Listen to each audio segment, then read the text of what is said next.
Vida de Santa Catalina de Siena, escrita por su confesor, el beato Raimundo de Capua. Primera parte. De los padres de Catalina y su condición social. Vivía en la ciudad de Siena, en Toscana, un hombre llamado Jácomo, descendiente de la familia de los Benencasa, un hombre sencillo, leal, temeroso de Dios, y cuya alma no estaba contaminada por ningún vicio. Después de haber perdido a sus padres, casó con una aldeana llamada Lapa, mujer que no tenía ninguno de esos defectos tan comunes en la actualidad. Era trabajadora, prudente y conocedora de las cosas del hogar. Como todavía vive, aquellos que la conocen pueden dar testimonio de sus cualidades. El matrimonio vivió en paz y, aunque de clase humilde, gozó de cierta posición entre sus conciudadanos, disfrutando además de bienes de fortuna superiores a su categoría social. Dios los bendijo con numerosa descendencia que ambos cónyuges se encargaron de guiar por los caminos de la virtud. Como Jácomo, tenemos muchas razones para creerlo, se encuentra gozando de la bienaventuranza, bien puedo yo aquí hacer su elogio. Lapa me ha asegurado que era de condición tan pacífica y tan moderado en sus palabras, que jamás lo vio enojado a pesar de haber sido muchas las ocasiones en que pudo haberlo estado. Y cuando algún miembro de su familia daba muestras de estar dominado por la pasión de la ira y se expresaba con palabras violentas, él siempre trataba de calmar a esa persona diciéndole alegremente: «Vamos, vamos, no digas nada malo, y así podrá Dios darte su bendición». Habíale en cierta ocasión un conciudadano suyo injuriado gravemente, reclamándole una suma de dinero que él no le debía, y empleado la influencia de sus amigos para arruinarle. A pesar de esto, jamás quiso que en presencia suya se hablase mal de aquel hombre, y como Lapa manifestase en una oportunidad que eso no era una falta, él le reprochó dulcemente: «Déjale, querida, en las manos de Dios. El Señor le hará comprender su error y acudirá en nuestra defensa». Pronto tuvieron realización estas palabras. La verdad se descubrió de una manera casi milagrosa. El culpable fue condenado y se reconoció la injusticia de sus acusaciones. El testimonio de Lapa está por encima de toda sospecha. Todos cuanto la conocen la creen incapaz de una mentira por leve que sea ésta.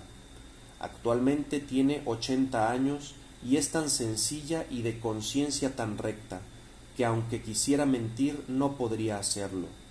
Los amigos de Jácomo pueden también dar testimonio de su sencillez, de su rectitud y de sus virtudes.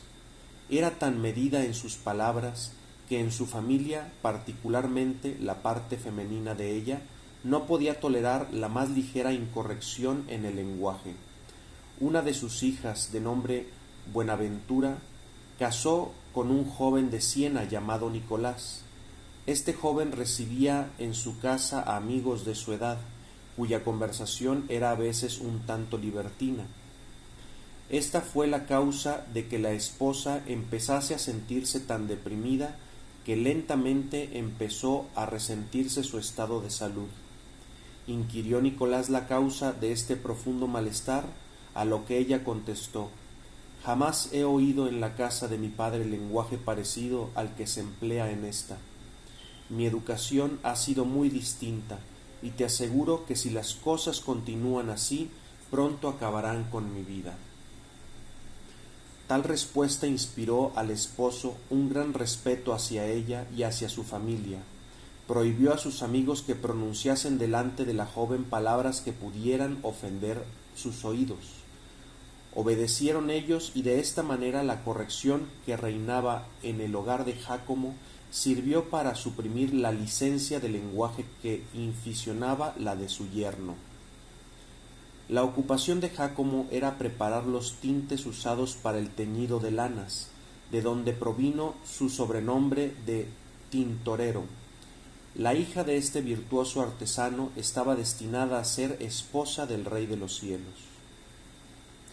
Lo relatado anteriormente ha llegado a mis oídos de boca de la misma Catalina, o bien de religiosos o seglares que fueron vecinos, amigos o parientes de Jácomo. Capítulo 2. Nacimiento de Catalina, su infancia y circunstancias maravillosas. Lapa dio a luz de un solo parto a dos delicadas criaturas del sexo femenino, 1347, y no pudiendo criar a ambas, se vio en la necesidad de confiar una de ellas a manos extrañas. Púsole los nombres de Catalina y Juana. La segunda no tardó en volver al cielo con la gracia bautismal, y Catalina, que fue la elegida por la madre para criarla a sus pechos, vivió lo suficiente para ser una gran santa y salvar muchas almas con el ejemplo de sus virtudes. Lapa se consoló pronto de la muerte de la otra hija, consagrando a la superviviente sus más tiernos cuidados. Más de una vez reconoció la buena mujer que amaba a ésta más tiernamente que a los demás hijos, sin duda porque fue la única entre los 25 que tuvo a quien pudo dedicar sus atenciones maternales. Catalina fue criada como algo que pertenece a Dios desde el instante de su nacimiento.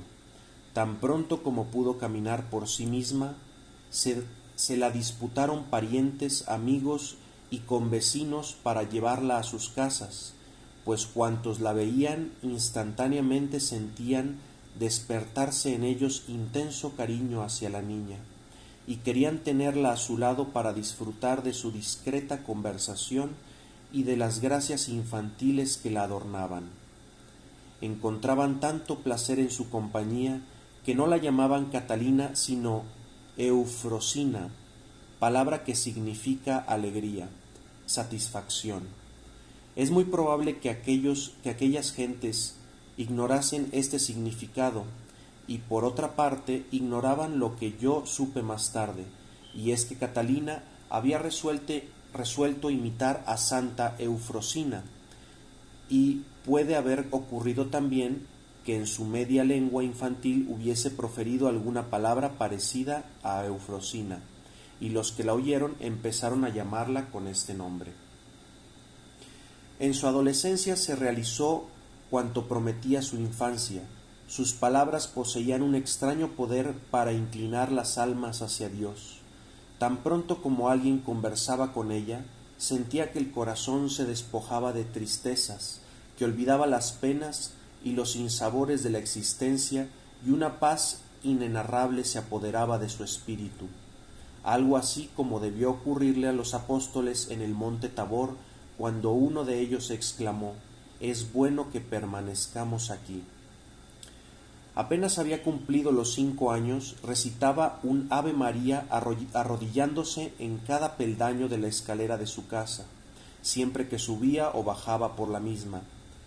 Desde entonces, según ella misma me manifestó, empezó a elevar el pensamiento de las cosas visibles a las invisibles.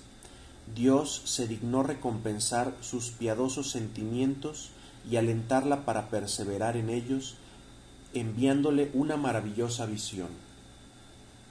Tenía Catalina 6 años de edad cuando su madre la envió juntamente con su hermanito Esteban a la casa de la hermana de ambos, Buenaventura, para llevar a ésta un recado.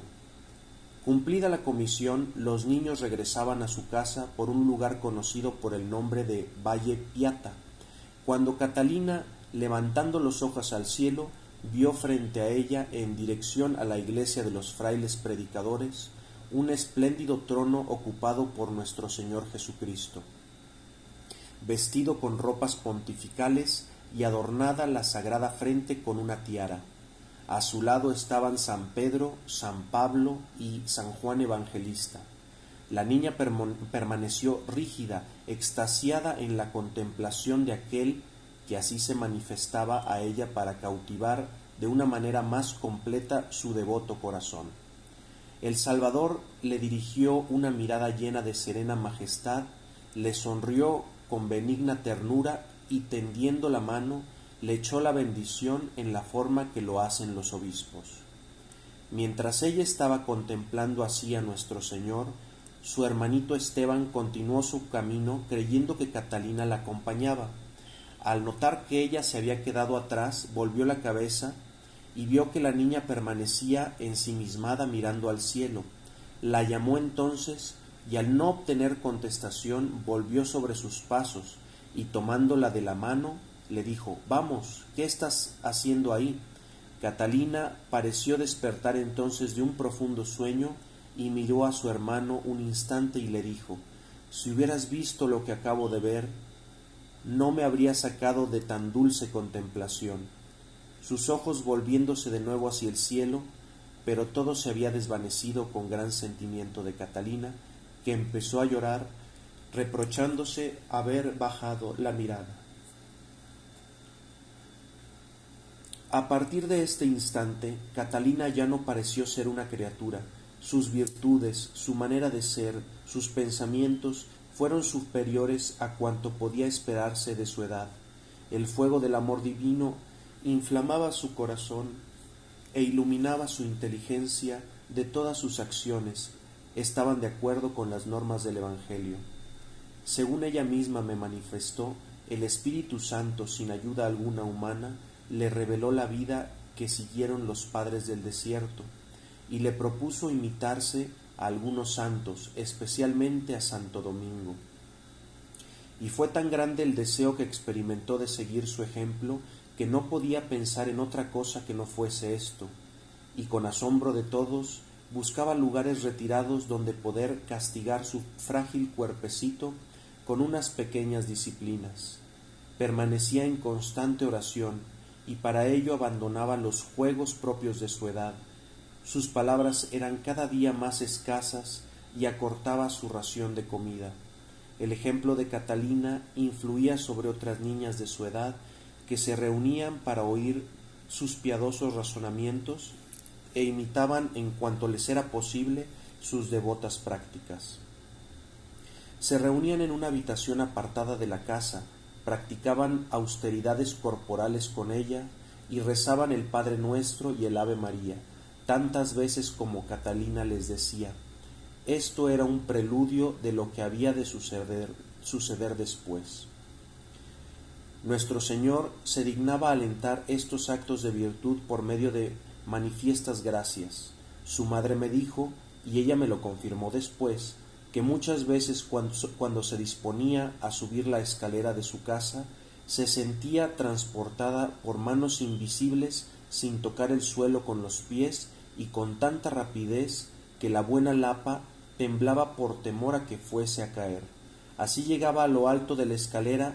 Este prodigio ocurrió no solamente en presencia de la madre, sino a la vista de otras personas que estaban ahí de visita. El conocimiento de la vida de los padres del desierto, que de manera milagrosa le fuera revelado, la indujo a consagrarse a la vida solitaria, pero ignoraba la manera de llevar a cabo este proyecto, y Dios, que la destinaba a llevar otro género de vida, no le facilitó los medios de realizarlo, dejándola con los sueños de su imaginación. Pero consecuente en su propósito, una mañana se puso en camino en busca del desierto y habiéndose provisto prudentemente de un pan, dirigió sus pasos hacia la casa de su hermana Buenaventura, que vivía cerca de una de las puertas de la ciudad. Salió por fin de ésta por primera vez en su vida, y tan pronto como alcanzó a ver el valle y notó que las viviendas raleaban, creyó encontrarse cerca del desierto. Siguió andando hasta encontrar una especie de gruta y entró en ella convencida de que había cumplido su deseo.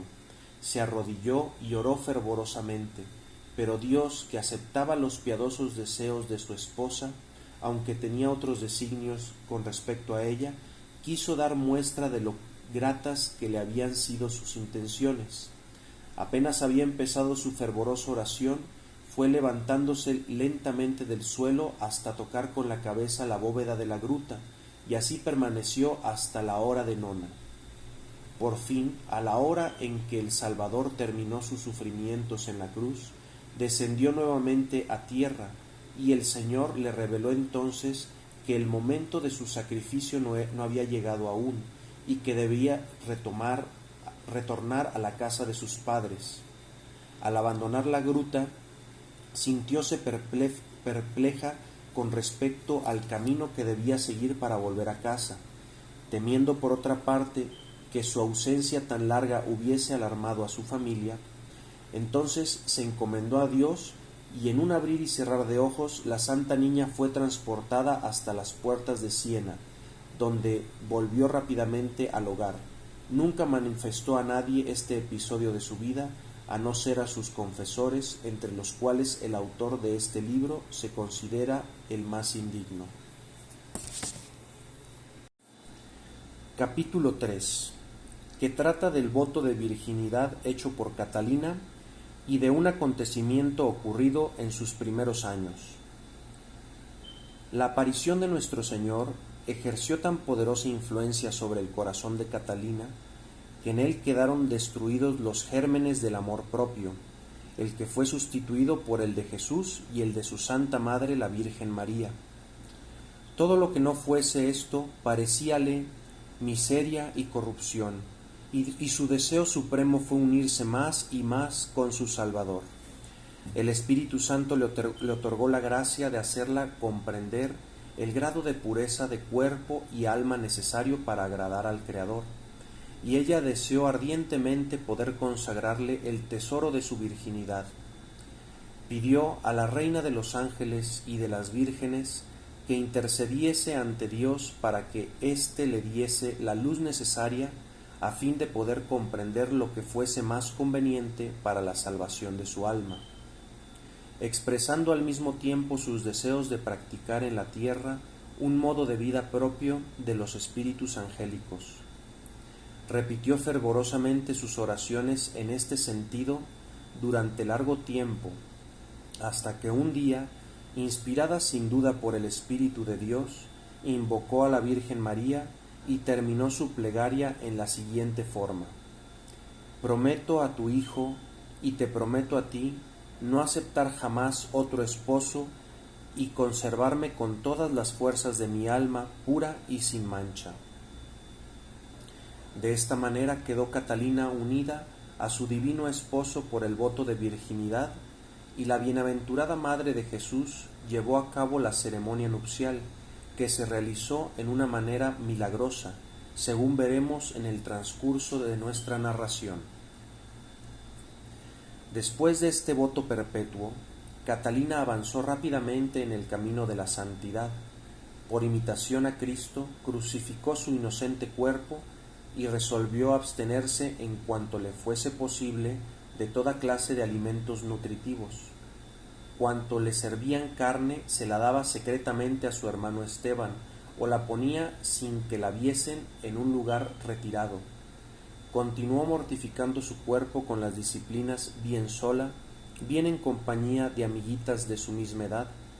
Sentía un celo ardiente por la salvación de las almas y una especial devoción hacia los santos, particularmente hacia Santo Domingo, cuya caridad apostólica le había hecho conocer el Señor.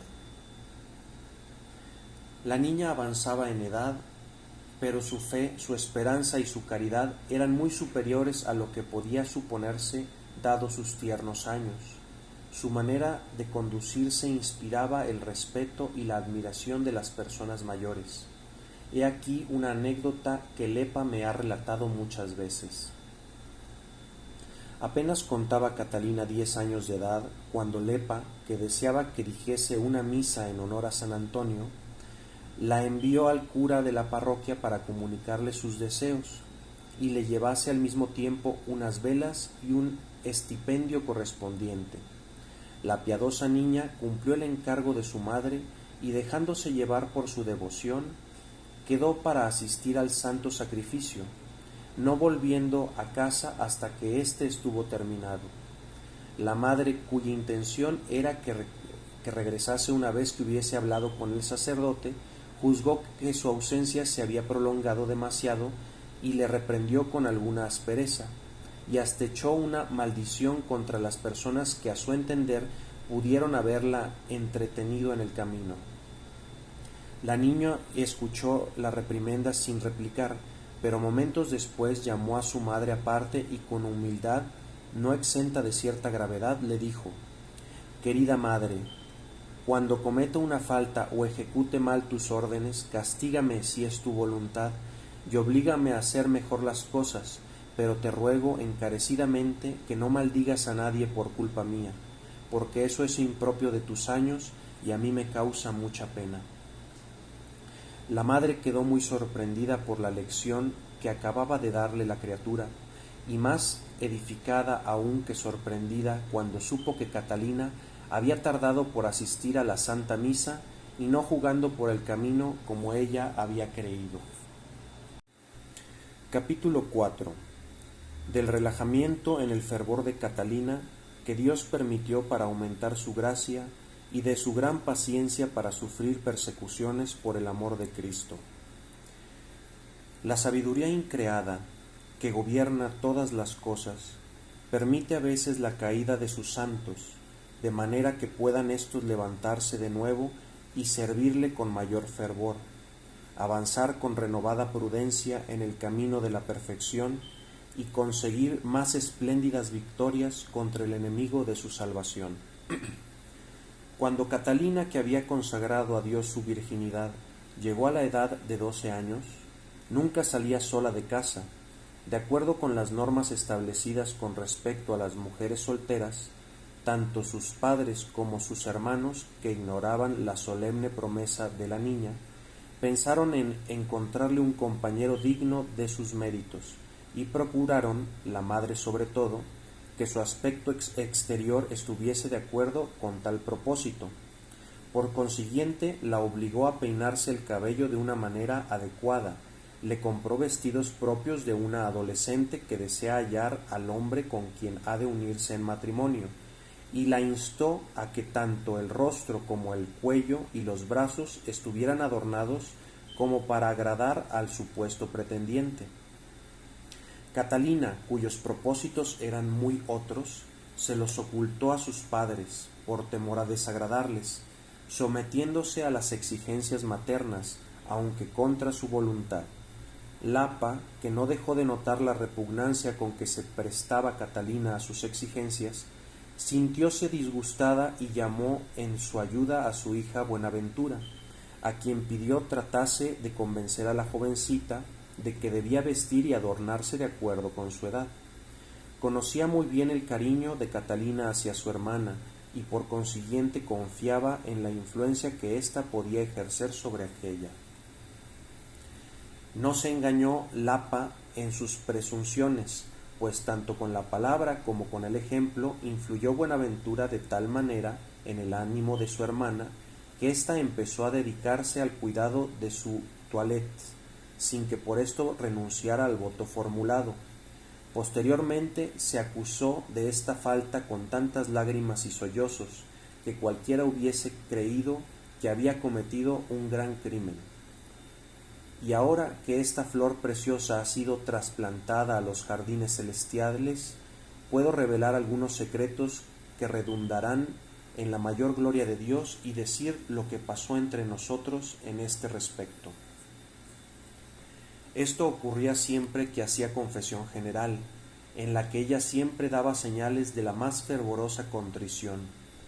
Yo sabía muy bien que todas las almas santas descubren faltas donde en realidad no las hay, y que exageran mucho las imperfecciones que cometen, pero como Catalina daba muestras de creer que había merecido la condenación eterna, yo pensé que era mi deber preguntarle si al obrar en aquella forma había renunciado a su voto de virginidad. Ella me contestó que no, y que ni siquiera se le había ocurrido semejante pensamiento.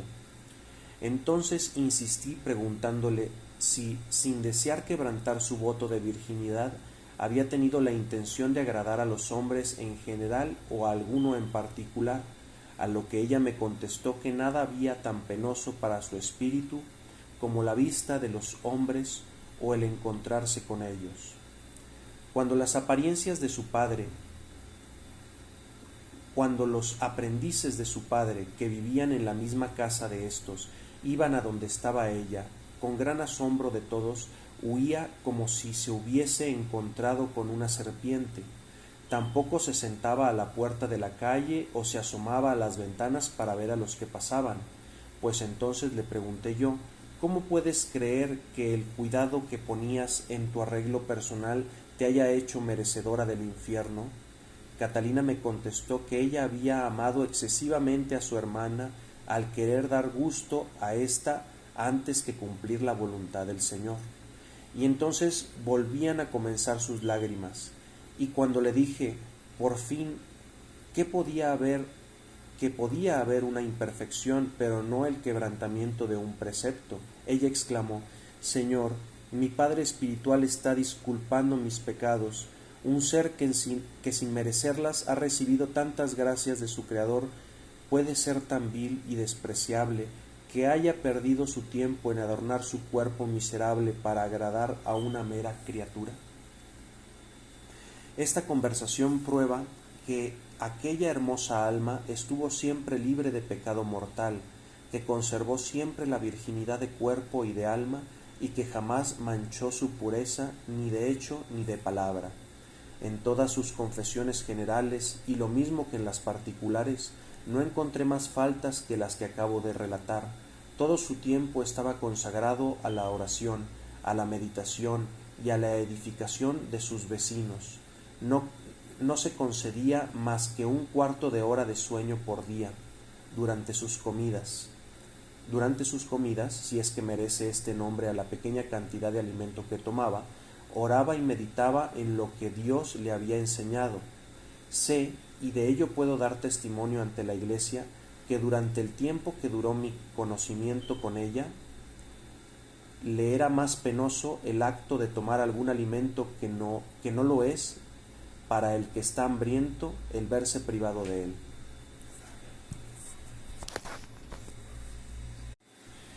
Es inconcebible que cometiese algún pecado ser que tan continuamente estaba ocupado con Dios. Sin embargo, se acusaba con tanto dolor y conseguía encontrarse tantas imperfecciones que un confesor que no conociese a fondo su vida podría haberse engañado y encontrar pecados donde realmente no existían. Me he detenido tanto en esta falta de Catalina para poner en manifiesto hasta qué grado de perfección había llegado su alma. Buenaventura, que había conseguido que su santa hermana dedicase algún tiempo a los cuidados de su toilette, no logró inspirarle el deseo de complacer al mundo, ni que disminuyese el fervor de sus plegarias y meditaciones. Por otra parte, nuestro Señor no quiso permitir que su dilecta esposa fuese alejada de su corazón y destruyó el obstáculo que se oponía a esta santa unión. Buenaventura, que inducía a su hermana a iniciarse en el camino de la vanidad, murió de parto en la flor de su edad. Su muerte contribuyó a que Catalina comprendiese más hondamente la vanidad de las cosas de este mundo y se consagró con renovado fervor al servicio de su divino esposo. De esta época data su devoción a Santa Magdalena, a quien pidió la gracia de una contrición semejante a la suya. Y como esta devoción fuese en aumento, nuestro Señor y la Virgen María le dieron a esta santa en calidad de madre y maestra, como más adelante se verá. El enemigo de la salvación, comprendiendo que sus estratagemas habían sido descubiertas y que aquella a quien deseaba perder había buscado refugio con mayor ardor que antes en el seno de su divino esposo, resolvió buscarle obstáculos en su misma casa y atraerla hacia el mundo por la violencia de sus persecuciones. Consecuentemente, con su propósito inspiró a sus parientes la determinación de obligarla a contraer enlaces para llenar el hueco que había dejado en la familia la muerte de Buenaventura. Catalina, iluminada por la luz de lo alto, intensificó sus plegarias, sus meditaciones y austeridades, esquivando la compañía de los hombres y mostrando de todas las maneras a su alcance la inflexibilidad de su resolución de no entregar a un simple mortal el corazón que fuera ya aceptado por el Rey de los Reyes. Sus padres no perdonaron medio para vencer la resistencia de Catalina y se pusieron en relación con un fraile predicador a quien confiaron, como amigo de la familia, la tarea de conseguir el consentimiento de la joven. Prometió el emplear sus buenos servicios para este fin, pero cuando hubo conversado con ella y la encontró tan firme, su conciencia le obligó a ponerse de parte de Catalina, y en lugar de seguir adelante con la misión que le fuera encomendada, le dijo: puesto que has resuelto consagrarte a Dios y los que te rodean se oponen a tu propósito, demuestra que tu vocación es irrevocable. Córtate el cabello por completo, acaso así te dejarán tranquila. Catalina recibió el consejo como venido del cielo, tomó unas tijeras y se cortó sus hermosas trenzas, que ahora le eran odiosas, pues suponía que habían sido la causa de aquella falta que tanto le afligía. Cuando Lapa la vio con el velo que se puso para cubrir la ausencia de las trenzas, le preguntó el porqué de aquella novedad. Catalina, que no se atrevía ni a decir una mentira ni a confesar lo que había hecho, contestó con tono de voz que su madre no entendió lo que decía. Entonces tiró del velo y vio que la cabeza de su hija estaba despojada de sus hermosas trenzas. «¡Ah, hija! ¿Qué has hecho?», gritó la mujer indignada. Catalina volvió a ponerse el velo y se retiró en silencio. A los gritos de la madre acudió toda la familia, y cuando se enteraron de lo que había ocurrido, todos dieron rienda suelta a una violenta indignación. Esto fue la causa de una nueva persecución contra Catalina, más terrible aún que la anterior, pero ella triunfó de todos con la ayuda del cielo, sirviéndole para unirse más a él. La abrumaron con palabras injuriosas y malos tratamientos. Le dijeron que tenía que dejarse crecer nuevamente el cabello y que no disfrutaría de un solo instante de paz hasta tanto que no consintiese en obedecer sus determinaciones. También resolvió la familia que en lo sucesivo desempeñaría las funciones más humildes de la casa. Despidieron a la ayudanta de la cocinera y la sustituyeron con ella. Diariamente la llenaban de afrentas, aun de aquellas que son más sensibles para los corazones femeninos, y al mismo tiempo le proponían que aceptase contraer enlace con una persona de elevada posición.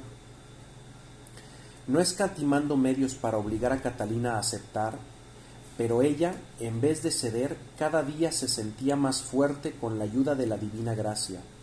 El Espíritu Santo le había enseñado la manera de concentrarse en lo más hondo de su alma y desafiar desde este retiro cualquier impulso que la inclinase a ceder en sus propósitos.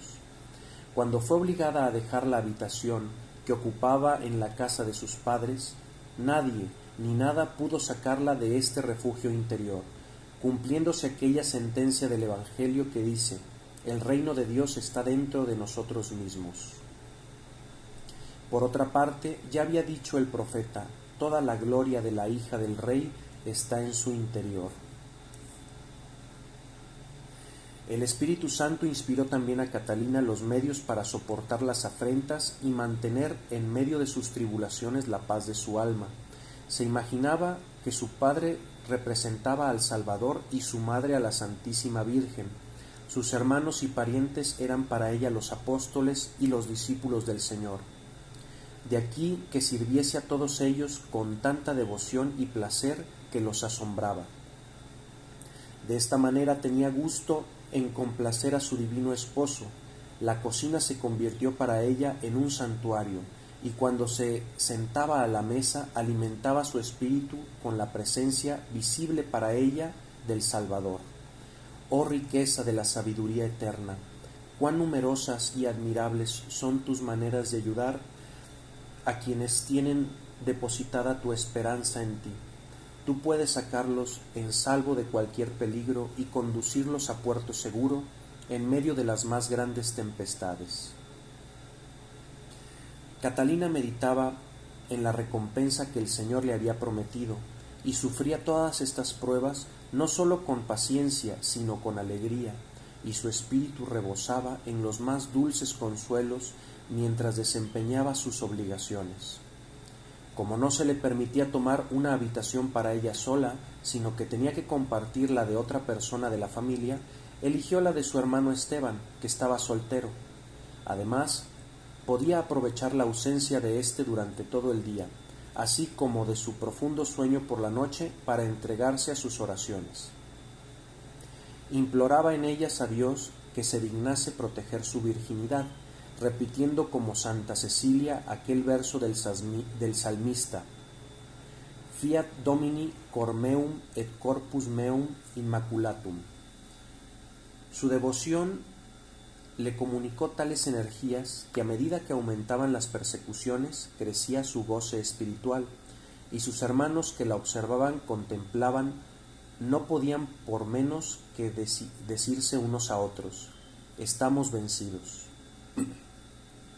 El padre, que era mejor que los demás, observaba en silencio su manera de conducirse y cada día se fue convenciendo más de que la santa jovencita seguía la inspiración de Dios y no las fantasías de una muchacha obstinada y caprichosa. Un día, mientras la sierva del Señor oraba fervorosamente en el cuarto de su hermano, con la puerta abierta, pues le habían prohibido que la cerrase, su padre entró para tomar algo que necesitaba en la ausencia del muchacho. Al pasear la mirada en torno, vio a su hija arrodillada en un rincón, con una paloma blanca como la nieve posada sobre la cabeza, y que al acercarse él voló dándole la sensación de que había desaparecido a través de la madera de la ventana. Preguntó a Catalina con respecto a la paloma y ella contestó que no la había visto, ni sabía que hubiese en el cuarto pájaros de ninguna clase. Esto la llenó de asombro y despertó en su espíritu serias reflexiones. Catalina sentía fervientes deseos de realizar el proyecto que había acariciado desde la infancia, o sea, vestir el hábito de la orden fundada por Santo Domingo, con la esperanza de que así podría cumplir más fácilmente su voto de virginidad. Consecuente con este deseo, oraba continuamente a Dios por la intercesión de aquel santo, que tanto celo había desplegado por la salvación de las almas, y nuestro Señor la alentó con la siguiente visión. Durante el sueño, le pareció ver a los fundadores de las distintas órdenes religiosas, entre los cuales estaba Santo Domingo, a quien reconoció por un lirio de deslumbrante blancura que tenía en la mano y que ardía sin consumirse. Todos ellos y cada uno en particular la invitaron a elegir una orden donde servir a Dios más perfectamente. Catalina se volvió hacia Santo Domingo, a quien vio avanzar hacia ella y ofrecerle un hábito de las hermanas de la penitencia, que son muy numerosas en Siena.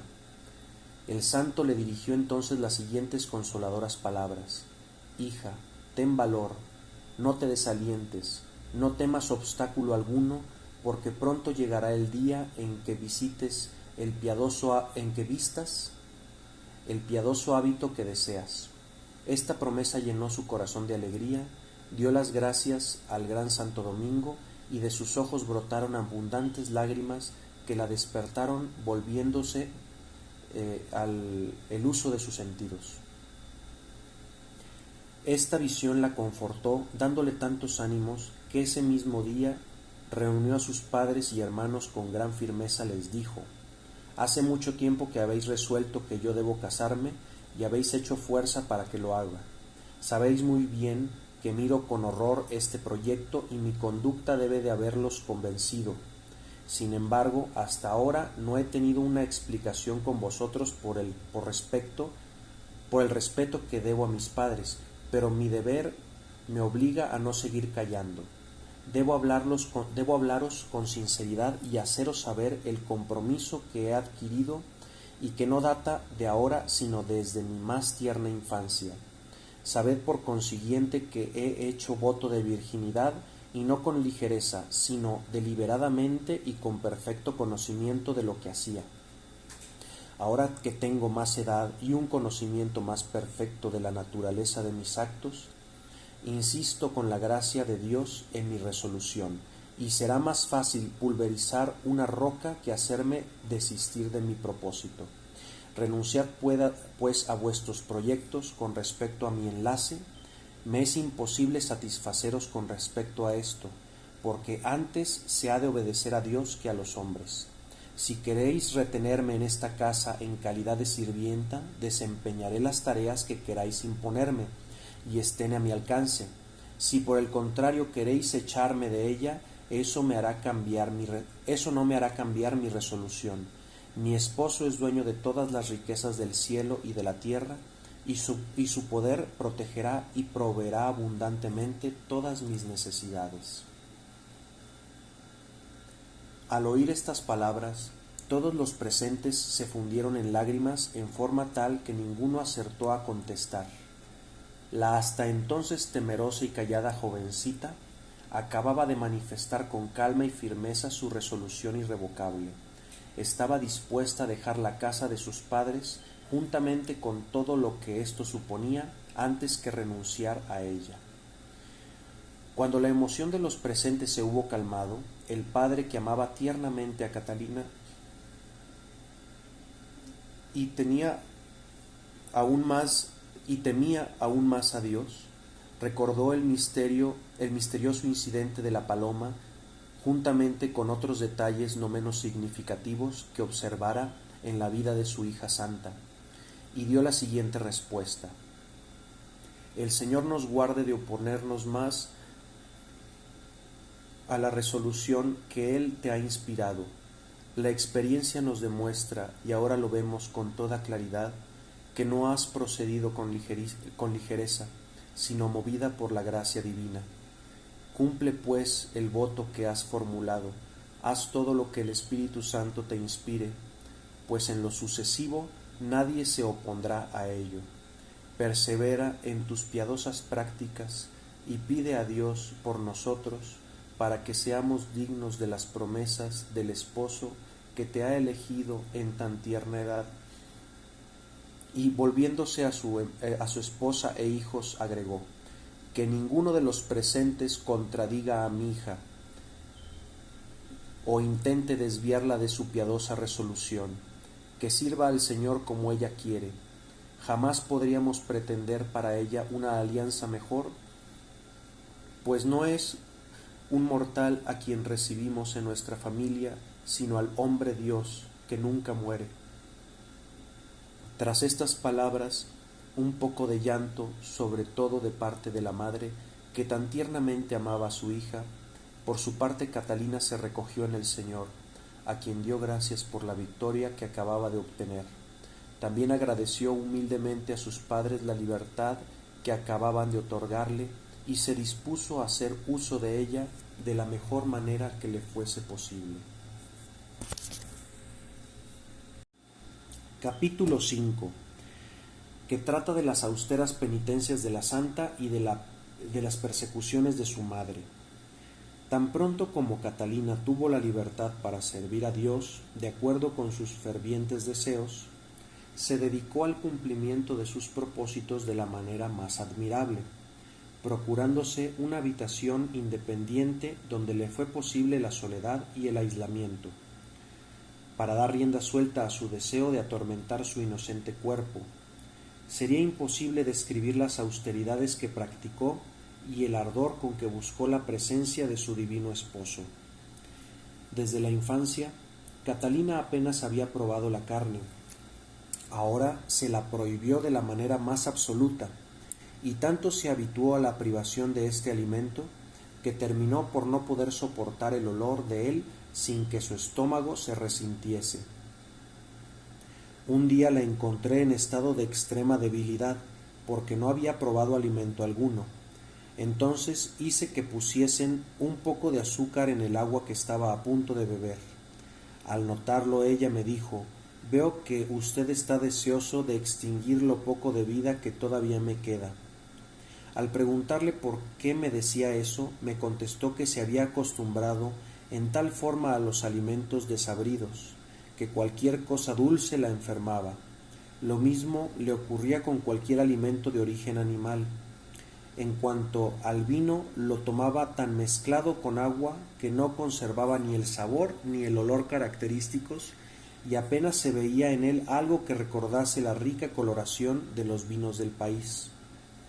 A la edad de 15 años renunció por completo a él y bebía únicamente agua pura, restringiendo día por día la cantidad de los alimentos. Llegó a no comer más que un pedacito de pan y algunos vegetales sin cocer. Su cuerpo estaba desfallecido a consecuencia de la debilidad y sometido a insoportables indisposiciones. El estómago era incapaz de desempeñar sus funciones y sin embargo la falta de alimento no disminuía su resistencia física. Su existencia era un milagro, y los médicos que la reconocieron me manifestaron que el caso no tenía explicación científica. Durante todo el tiempo que tuve el privilegio de ser testigo de su vida, no tomó alimento ni ingirió bebida en la cantidad suficiente para sostenerla, y sin embargo lo soportaba con alegría, aunque a costa de grandes sufrimientos y extraordinaria fatiga. Guardémonos de suponer que esto era consecuencia natural de una dieta determinada y una abstinencia metódica y gradual. Para mí es evidente que su resistencia estaba mantenida por el ardor de su espíritu, porque cuando éste sobreabunda y se sacia con el alimento celestial, el cuerpo soporta fácilmente el tormento del hambre.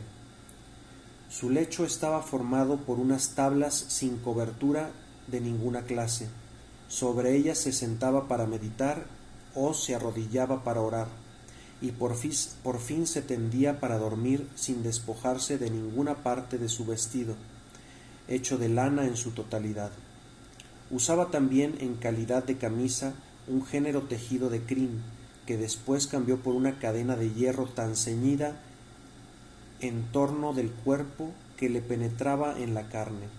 Esto lo supe por sus compañeras, que algunas veces se veían en la necesidad de sacársela a causa de la gran fatiga que le producía, y que en algunos casos hasta llegaba a producirle desmayos.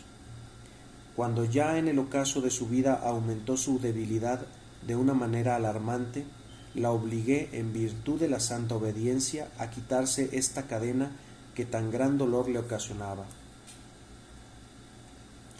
Al principio prolongaba sus oraciones hasta la hora de maitines.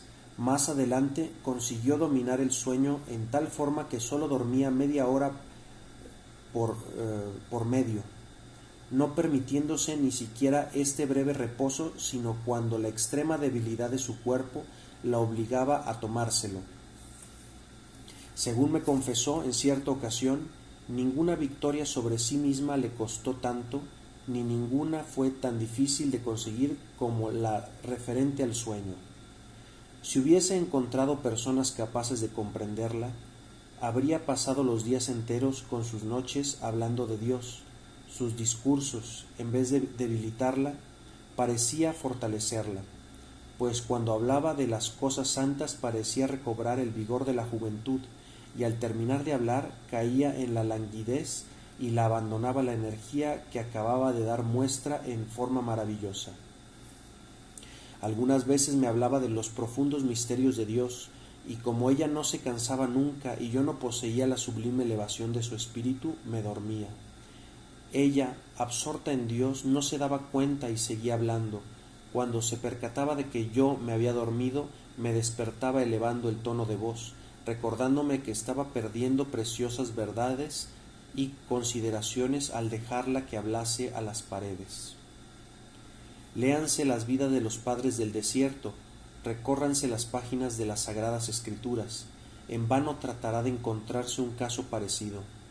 En esos relatos leemos que Pablo el ermitaño vivió durante largos años en soledad, pero milagrosamente un cuervo le llevaba todos los días medio pan para que se alimentase.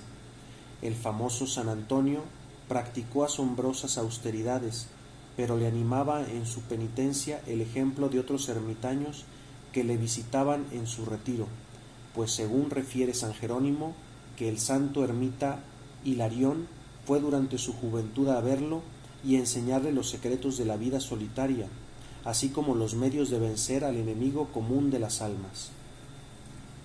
Los dos santos, Macario y Arsenio, y muchos otros tuvieron maestros que les enseñaron los caminos del Señor.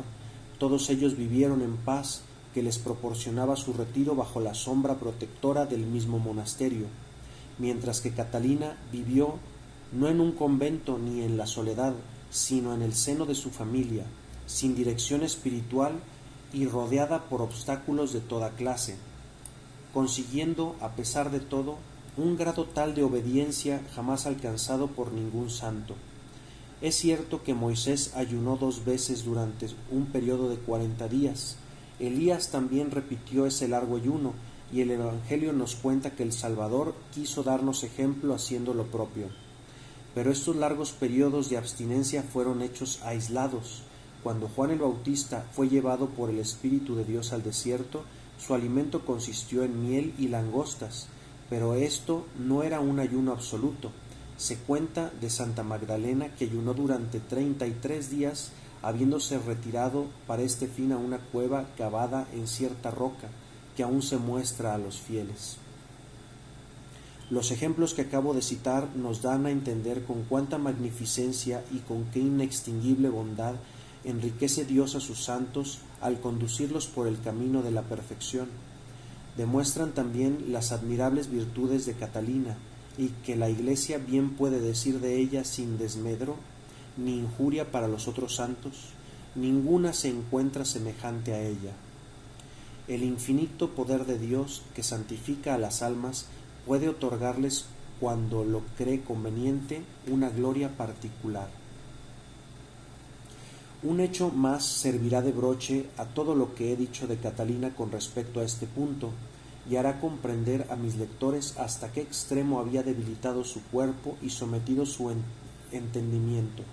Según me informó su propia madre, antes de iniciar sus penitencias, poseía una resistencia física tan extraordinaria que fácilmente podía cargar sobre sus hombros un peso suficiente para un caballo y subir con él rápidamente los 2 pisos que tenía la casa. Su cuerpo era 2 veces más fuerte y tenía el doble de peso que a los 18 años. Sin embargo, llegó a estar tan débil que sólo un milagro podía sostenerla. Cuando yo la conocí, el espíritu había agotado en tal forma sus energías físicas que al verla cualquiera diría que su fin estaba ya próximo. Sin embargo, poseía admirables energías, sobre todo cuando se trataba de la salvación de las almas. Entonces olvidaba todas sus dolencias y, siguiendo el ejemplo de su patrona Santa Magdalena, sufría en el cuerpo y oraba con el espíritu, el que comunicaba a sus miembros exhaustos la superabundancia de sus energías. La antigua serpiente, a quien ella había vencido, no cesó sin embargo en sus esfuerzos por atormentarla. Esta vez se dirigió a Lapa, a quien conocía y consideraba como verdadera hija de Eva, y consiguió, valiéndose del cariño de madre que la mujer profesaba a su hija, inmiscuirse en las penitencias de la santa. Cuando Lapa descubrió que Catalina dormía sobre unas tablas desnudas, la obligó por la fuerza a ir a su habitación y la acostó en su propio lecho. Entonces Catalina, dócil a las lecciones de la sabiduría, cayó de rodillas a los pies de su madre y con palabras llenas de humildad y de dulzura le pidió que no se enojase, prometiéndole que reposaría a su lado según su voluntad. Acostó en un extremo del lecho y cuando comprendió que su madre estaba dormida, se levantó furtivamente y volvió a sus devotos ejercicios. Esto no duró mucho, porque Satanás, irritado por la constancia de la santa, despertó a Lapa en vista de esto. Catalina buscó el medio de dejarla tranquila a su madre y al mismo tiempo satisfacer sus deseos de penitencia. Colocó debajo de la sábana, en el lugar que ella debía ocupar, 1 o 2 tablas que no pasaron mucho Pero no pasaron muchos días antes de que la madre se diese cuenta, y entonces, viendo que todos sus esfuerzos resultaban inútiles, terminó por decir a Catalina: «Veo que nada consigo, por consiguiente haz lo que te dé la gana, pero al menos no me lo ocultes». Así pudo la santa seguir la inspiración divina.